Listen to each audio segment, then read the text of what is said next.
यावेळी सायंकाळचे 7:30 होत आहे. आपण ऐकत आहात आकाशवाणी यवतमाळ केंद्राचे कार्यक्रम 102.7 मेगाहर्ट्झवर प्रसारित करीत आहोत. शेतकरी बंधू आणि भगिनींचा कार्यक्रम किसान वाणी. किसान वाणी. किसान वाणी बहर कृषी तंत्रज्ञानाचा. या कार्यक्रमाचे प्रायोजक आहेत कृषी आणि शेतकरी कल्याण विभाग, कृषी आणि शेतकरी कल्याण मंत्रालय, भारत सरकार. कार्यक्रमात आपलं स्वागत आणि सुमेध मुंगलेचा सप्रेम नमस्कार. प्रधानमंत्री शेतकरी मानधन योजना मिळेल पेन्शनचा आधार, शेतकरी नाराही निराधार, सुखाशी नात जोडले जाई, म्हातारपण खुशाल होई, सुरक्षित होई अन्नदाता, सुरक्षित होई अन्नदाता.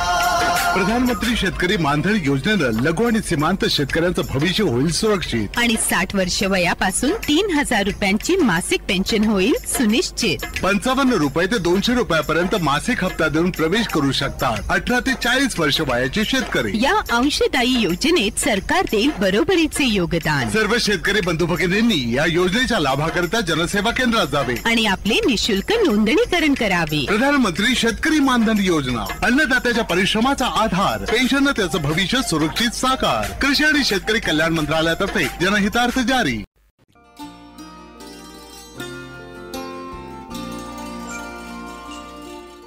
कार्यक्रमात यानंतर ऐकूया भाजीपाला लागवड करणारे युवा शेतकरी जीवन रुस्तमराव मस्के, मुक्काम राजुरा, पोस्ट मुंडाणा, तालुका महागाव, जिल्हा यवतमाळ यांची सुमेध मुंगले यांनी घेतलेली मुलाखत. मंडळी, भाजीपाला लागवड करणारे युवा शेतकरी जीवन रुस्तमराव मस्के, मुक्काम राजुरा, पोस्ट मुंडाणा, तालुका महागाव, जिल्हा यवतमाळ हे आपल्या स्टुडिओमध्ये आलेले आहे. नमस्कार जीवनजी. नमस्कार सर. मला सुरुवातीला तुम्हाला हा प्रश्न विचारायचा आहे की तुमचं शिक्षण किती झालं? सर, माझं शिक्षण BA DED झालेलं आहे आणि आतापर्यंत मी कॉम्पिटिटिव्ह क्षेत्रात स्पर्धा परीक्षेचा अभ्यास करत होतो. अच्छा. आणि आता पण मी अभ्यास सोडलेला नाही, अभ्यास चालूच आहे माझा. परंतु अभ्यास करत करत एक आवड म्हणून शेतीकडं थोडंफार लक्ष देणं चालू आहे. तुम्हाला शेतीची पण आवड आहे? शेतीची खूप प्रमाणात आवड आहे. बरं. आणि तुमच्याकडे मग शेत किती आहे? माझ्याकडे शेत सध्या 3 एकर आहे. 3 एकर शेत आहे. संपूर्ण ओलिताची जमीन की कोरडवाहू? पूर्ण ओलित. पूर्ण ओलित आहे. आणि या ओलित जमिनीमध्ये मग तुम्ही कुठले पीक घेत असता?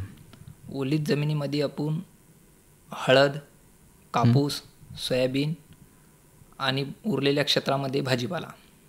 अच्छा. हळद, सोयाबीन, भाजीपाला हे तुमचे प्रमुख पीक आहे. तुम्हाला कुठल्या प्रकारच्या अडचणी किंवा कशा पद्धतीचं तुमचं नियोजन राहते?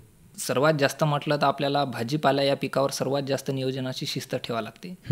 कारण भाजीपाला एक असं पीक आहे की त्या पिकामध्ये आपल्याला कंटिन्यू त्या पिकामध्ये व्यस्त राहावं लागते. त्याचे स्प्रे, फवारण्या वगैरे, त्याच्यावर कोणते रोग येतात का, तो माल किती दिवसाला मार्केटला न्यायचा, या गोष्टीचं सगळं व्यवस्थापन करूनच आपल्याला भाजीपाल्याची तोड वगैरे करावी लागते. सातत्याने त्याच्यावर म्हणजे तुम्हाला लक्ष ठेवून राहावं लागते. सातत्याने त्याच्यावर लक्ष ठेवावं लागतं. म्हणजे त्याच्या जर तसं जर आपलं लक्ष जर नाही गेलं तर मग पीक येण्याचं किंवा नुकसान होण्याची शक्यता पण असते. हां, खूप प्रमाणात नुकसान होऊ शकते. हे पीक घेत असताना तुमचे भाजीपाला पिकामध्ये प्रामुख्याने कुठल्या पिकाला तुम्ही प्राधान्य देता? प्रामुख्याने आपण मिरची, टमाटर, वांग आणि आपला कांदा. अच्छा. आणि हे करत असताना तुमचं मग नियोजन कसं असतं हे पीक घेण्याचं? नियोजन म्हणजे पिकाचा कालावधी आणि आपल्याला मिळणारे बाजारभाव, या दोन्ही गोष्टीचा विचार करूनच आपण पिकाची लागवड करत असतो. अच्छा. मग हे करत असताना तुमचं मग त्याचं खत व्यवस्थापन किंवा पाण्याचं व्यवस्थापन कोण्या पद्धतीचं असते? खत व्यवस्थापन मल्चिंगवर पिकं घेतल्यामुळं आपण सर्व खत व्यवस्थापन आणि पाण्याचं व्यवस्थापन हे आपलं ठिबक सिंचन असल्यामुळं ठिबकनुसारच जाणार सर्व पिकाला. म्हणजे तुमच्याकडे ठिबक सिंचनाची व्यवस्था आहे? ठिबक सिंचनाची व्यवस्था आहे आपल्याकडे. त्याच्यामुळे म्हणजे पाण्याची सुद्धा बऱ्याच प्रमाणात बचत होते. हां, पाण्याची बचत होते. कारण कसं आहे, ठिबक सिंचन भाजीपाल्यासाठी आवश्यकच आहे. कारण इथून पुढं भविष्यात जर पाहिलं तर पाण्याचा तुटवडा जाणवणार आहे आपल्याला. त्याच्यामुळं कमी पाण्यामध्ये जास्त उत्पन्न, अच्छा, हे आपली एक काळाची गरज आहे आता. म्हणजे कमीत कमी पाण्यामध्ये जास्तीत जास्त भाजीपाला पीक किंवा जास्तीत जास्त उत्पन्न घेणं हे गरजेचं आहे असं तुम्हाला वाटते. बरोबर. तर मग हे झालं पाण्याचे व्यवस्थापन. पण खतामध्ये तुम्ही कुठल्या प्रकारची खतं वापरता पिकांसाठी? खतामध्ये जेव्हा भाजीपाल्याची लागवड होते, लागवड झाल्याच्या नंतर 7 ते 8 दिवसाच्या नंतर आपण सुरुवातीला 19-19-19 नावाचं असं एक खत असते. त्याच्यात NPK तिन्ही घटक असतात. म्हणजे नत्र पुरवलं आणि पालाश मिळेल याच्या दृष्टीने तुम्ही रासायनिक खताचा त्या ठिकाणी वापर करतात. रासायनिक खत सुरुवातीला बेसल डोस आपण शेणखत देत असतो. अच्छा. शेणखत राहते, कुजलेलं शेणखत. त्यानंतर बेसल डोस साठी आपले रासायनिक खत पण असतात. ते झाल्यानंतर जेव्हा पीक लागवड होते त्याच्या 8 दिवसानंतर आपण रासायनिक खताचा वापर करत असतो. बरं. पण हे करत असताना तुम्हाला असं जाणवलं नाही की रासायनिक खत तुम्ही वापरता, पण जर समजा तुम्ही शेणखत किंवा सेंद्रिय खत जर वापरलं तर यावर पिकाची वाढ किंवा पीक चांगल्या पद्धतीने येते किंवा त्याचीवाली एक वेगळ्या प्रकारची एक चव म्हणा सेंद्रिय खतामधून, तर असं काही आढळलं का तुम्हाला? हा, बरोबर आहे. आपण जर रासायनिक खत न वापरता आपण जर शेणखताचा याचा जर वापर जर केला, सेंद्रिय खताचा वापर जर केला, आपला भाजीपालाही चांगला होईल, आपल्या जमिनीची पोत पण बिघडणार नाही आणि आपल्या भाजीपाल्यावर म्हणजे रोग वगैरे जे म्हणतो ते पण येणार नाहीत जास्त प्रमाणात. म्हणजे तुमचा एक अनुभव असा आहे की रासायनिक खतापेक्षा जे समजा सेंद्रिय खते आहे तर यावर त्याची रोगप्रतिकार शक्ती म्हणजे वनस्पतीची किंवा त्या झाडाची भाजीपाल्याच्या किंवा फळ झाडाची तर ही चांगली राहते, त्याच्यामुळे त्याच्यावर रोग किंवा किडीचा प्रादुर्भाव येणार नाही असं तुम्हाला सुचवायचं आहे. बरोबर. बरं. आता तुमचं हे झालं पाण्याचं आणि जमिनीचं आणि खताचं नियोजन. पण नंतर जेव्हा पीक म्हणजे फळधारणा होते आणि फळधारणा झाल्यानंतर तुम्ही त्याचीवाली कोण्या पद्धतीने काढणी किंवा बाजारपेठेपर्यंत पोहोचवता याबद्दल काय सांगाल? आपण पीक लागवड केल्यानंतर फळधारणा चालू होते तेव्हा ते फळ तोडून आपल्याला मार्केटपर्यंत पोहोचायचे असतात. तर आपल्याला आपण आपल्या शेतामध्ये लागवड केल्यानंतर आपल्याला ते उत्पादन जास्त प्रमाणात असल्यामुळे ते आपल्याला एकतर होलसेल व्यापारी पकडावं लागतील, कारण हे तर खेड्यापाड्याने विकणं म्हणजे एवढा भाजीपाला खेड्यापाड्याने विकणं शक्य नाही आहे. तर हे आपण एवढाही भाजीपाला जेवढा आपल्या शेतामध्ये निघते ते आपण तालुक्याच्या ठिकाणी मंडीवर पाठवत असतो. तर आपल्याला 2 मंड्या येत असतात, एक उमरखेड जवळ आहे आणि महागाव जवळ आहे. तर हे दोन्ही मंड्यावर आपला माल जात असतो. अच्छा. आणि मग जर समजा म्हणजे हे पीक घेतलं तर मग अशाच वेळेस एकापेक्षा जास्त शेतकऱ्याचे किंवा अनेक शेतकऱ्याचे जसं तुम्ही वांगी लावली तर एकाच वेळेस एकाच मोसमामध्ये ते सगळी वांगी येतात, मग अशा वेळेस मार्केटमधले भाव कमी होते किंवा मग अशा वेळेस तुम्ही काय करता? बरोबर आहे सर, हा क्वेश्चन अगदी बरोबर आहे. कसं आहे सर, एक आपल्या अर्थशास्त्रामध्ये एक नियमच आहे, मालाची आवक जास्त झाली तर दर घसरत असतात. बरोबर. आणि मालाची आवक कमी पडली तर दर वाढत असतात. अगदी. आता लेटेस्टच उदाहरण आहे, आता सध्या आतापर्यंत वांग 1200-1400 रुपये कॅरेटपर्यंत जायचं, परंतु आता वातावरण वांग्याला सुटेबल झालं, थोडी आळीचं प्रमाण कमी झालं, शेंडा आळी म्हणतो ते प्रमाण कमी झालं. तर वांग्याचे भाव म्हणजे 8 दिवसामध्ये 3 पटीनं खाली आले, म्हणजे 200-300 रुपयावर वांग आलं. म्हणजे 1200 पासून ते 300 वर आलं, म्हणजे 3 ते 4 पटीची घसरण झाली वांग्यामध्ये. तर तसंच झालं मागच्या वेळेस. टोमॅटोज पाणी जास्त झाल्यामुळे आपल्या टोमॅटोचे प्लॉट सर्व शेतकऱ्यांचे गेले, तर आजच्या कंडिशनला टोमॅटो 1000 ते 1400 रुपये कॅरेटपर्यंत जात आहे. आता इथून पुढे जे टोमॅटोचे प्लॉट येतील तर पूर्ण शेतकऱ्याचे पुन्हा भाव रिवर्स येणार. म्हणजे एकाच वेळेस एकापेक्षा जास्त शेतकऱ्याचा माल त्यावेळेस मार्केटला येईल आणि अशा वेळेसच मग मार्केटमधले जे भाव आहे हे घसरून जातात. मग अशा वेळेस म्हणजे मग लागवड खर्च पण परवडत नाही. तुम्ही जे लागवड करता, जे काही त्याच्यामध्ये गुंतवणूक करता, तर मग अशा वेळेस मग तुमचं नुकसानच होते म्हणायचं. नुकसान म्हणजे जे आपल्याला बेनिफिट म्हणजे फायदा जे आपल्याला जास्त प्रमाणात व्हायचा ते कमी प्रमाणात होते. अच्छा. पण काही काही शेतकऱ्याचे असे अनुभव आहे की वांगी काढली तर लागवड खर्च सुद्धा परवडला नाही, मग अशा वेळेस काही शेतकरी त्याच्यामध्ये गुरे पण सोडून देतात किंवा जनावरांना चारायला सोडतात, म्हणजे त्यांना परवडतच नाही ते. तर मग असं न व्हावं याच्यासाठी काय करता तुम्ही? आता सर्वात महत्त्वाचं म्हणजे जेव्हा त्याच्यासाठी आपल्या शेतीला एक सर्वात महत्त्वाचा जोडधंदा ठेवणं आवश्यक आहे. तुम्ही जर अशा सिच्युएशनमध्ये जर दुग्ध व्यवसायाचे जनावर जर ठेवले तर तुम्हाला डबल फायदा होणार याच्यामध्ये. कारण कसं आहे, ज्या वेळेस भाजीपाल्याचे रेट डाऊन होतात त्यावेळेस जर तुमच्याकडे सपोज 3-4 म्हशी जर आपल्याकडं समजा दुग्ध व्यवसायाच्या असतील तर ज्यावेळेस भाजीपाल्याचे भाव रिवर्स होते त्यावेळेस तो भाजीपाला आपण ढोराला जरी चारला थोडा थोडा रोजचा, तर आपले एक तर दुग्ध व्यवसाय पण वाढेल आपल्यावाला तिथून, आणि आपला भाजीपाला पण वेस्टेज जाणार नाही. आता तुम्ही तर शिकलेले आहात, D.Ed B.Ed झालेला, म्हणजे एक शिक्षकी पेशासाठी तुम्ही क्वालिफाय आहात, पात्र आहात. पण तुम्हाला असं का वाटलं की आपण भाजीपालाच निवडायचा की शेतीच करायची? कारण मी माझा आतापर्यंतचा म्हणजे माझा तर अनुभव शेती क्षेत्रात कमी आहे, कारण मी 1 ते 1.5 वर्ष झालो या क्षेत्रामध्ये जास्त प्रमाणात लक्ष देत आहे. पण जे जुने बाबा आजोबा हे शेती करत होते, काका वगैरे, यांच्याहून असं अनुभवलेलं आहे की आपण पारंपरिक पद्धतीने जर शेती केली तर आपल्याला जे फायदा आहे ते कमी प्रमाणात होतो. आणि भाजीपाल्याचं कसं आहे, भाजीपाल्याचे हमी भाव नसतात. आज जर भाजीपाला 10 रुपये किलो गेला तर उद्या तो भाजीपाला 50 रुपये किलो जाऊ शकते. बरोबर. तर एक कसा आहे, इथं कुठंतरी टर्निंग पॉईंट आपल्याला भेटू शकते.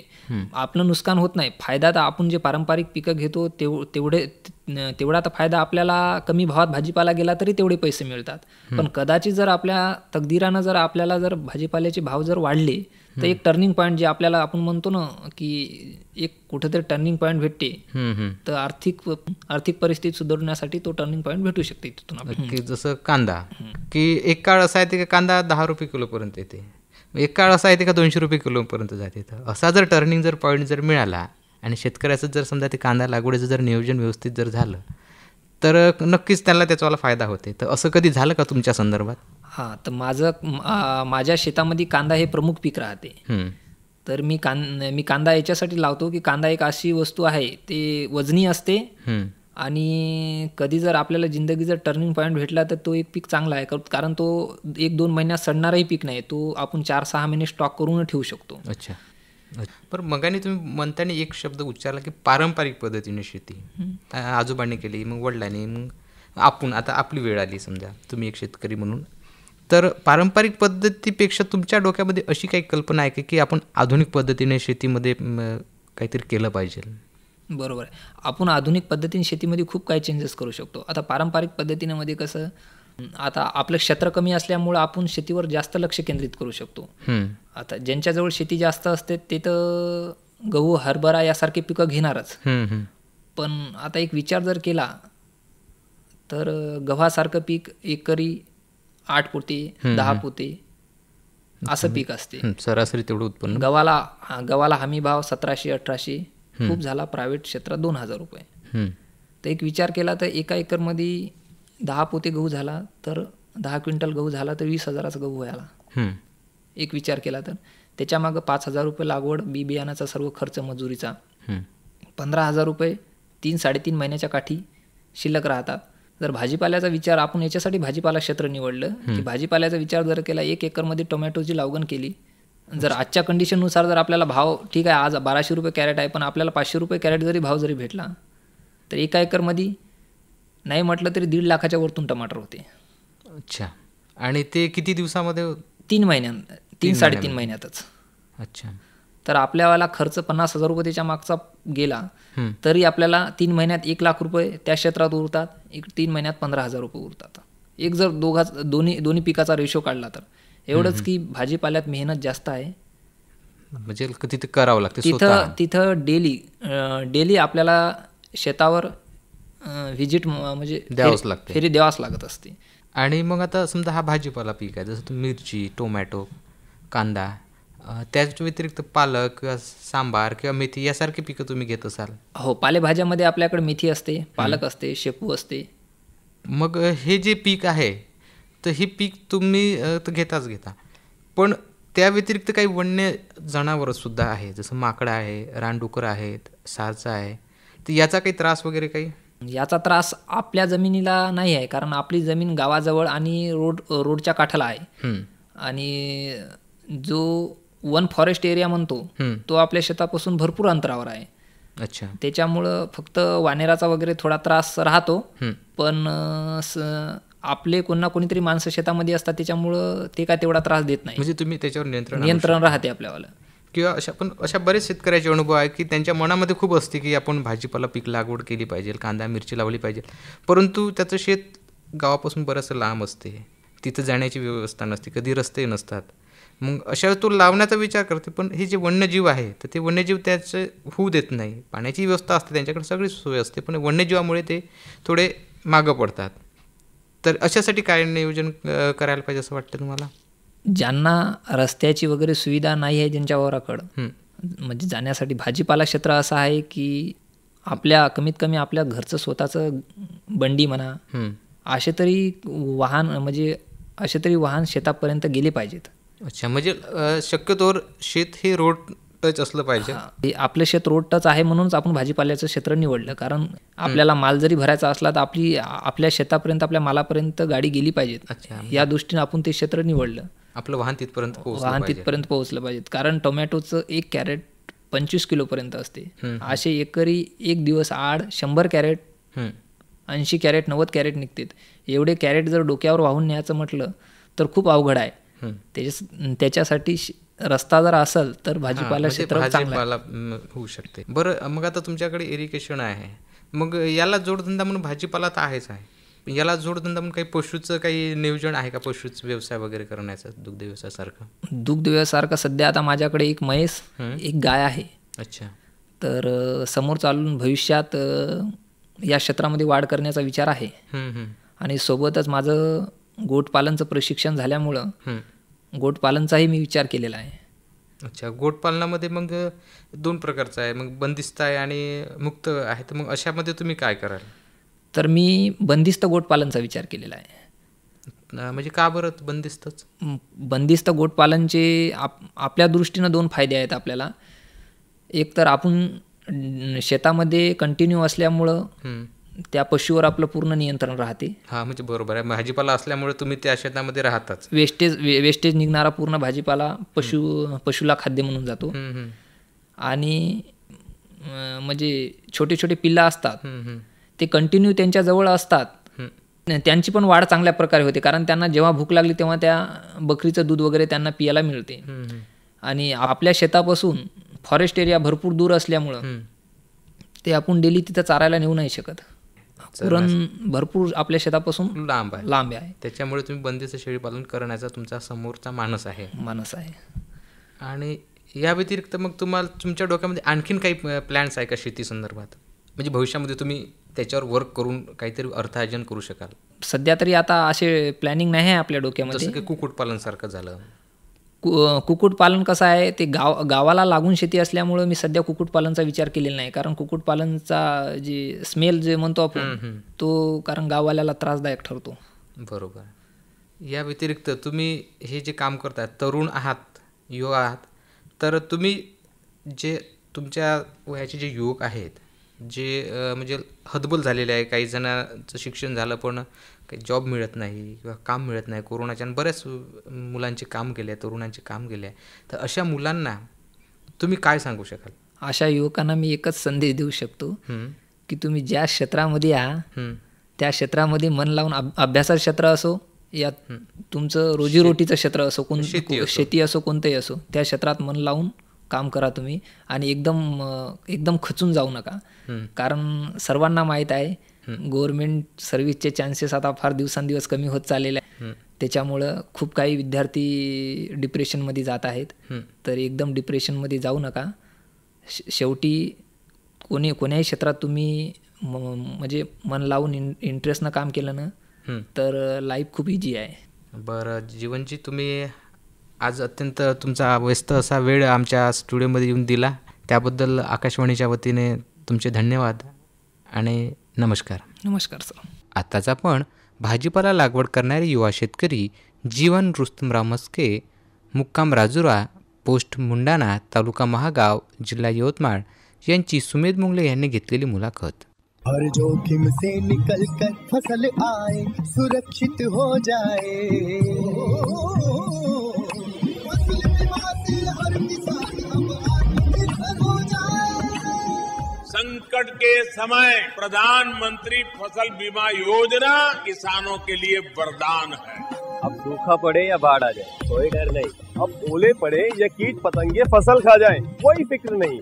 क्योंकि हमने लिया है प्रधानमंत्री फसल बीमा। बुआई से फसल कटाई तक हर जोखिम का दावा, न्यूनतम प्रीमियम पर अधिकतम भुगतान का वादा। योजना से हर साल जुड़ रहे हैं 5 करोड़ से ज्यादा किसान। अब आपकी है बारी। नजदीकी कृषि कार्यालय, सहकारी समिति, बैंक शाखा, अधिकृत बीमा कंपनी या जन सेवा केंद्र में स्वेच्छा से करा सकते हैं पंजीकरण। फसल बीमा पोर्टल या फसल बीमा ऐप द्वारा भी कराया जा सकता है पंजीकरण। प्रधानमंत्री फसल बीमा योजना, आपकी फसलों का संपूर्ण सुरक्षा कवच। कृषि एवं किसान कल्याण मंत्रालय, भारत सरकार।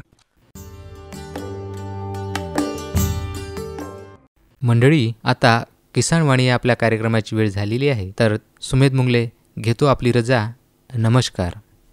या कार्यक्रमाचे प्रायोजक होते कृषी आणि शेतकरी कल्याण विभाग, कृषी आणि शेतकरी कल्याण मंत्रालय, भारत सरकार.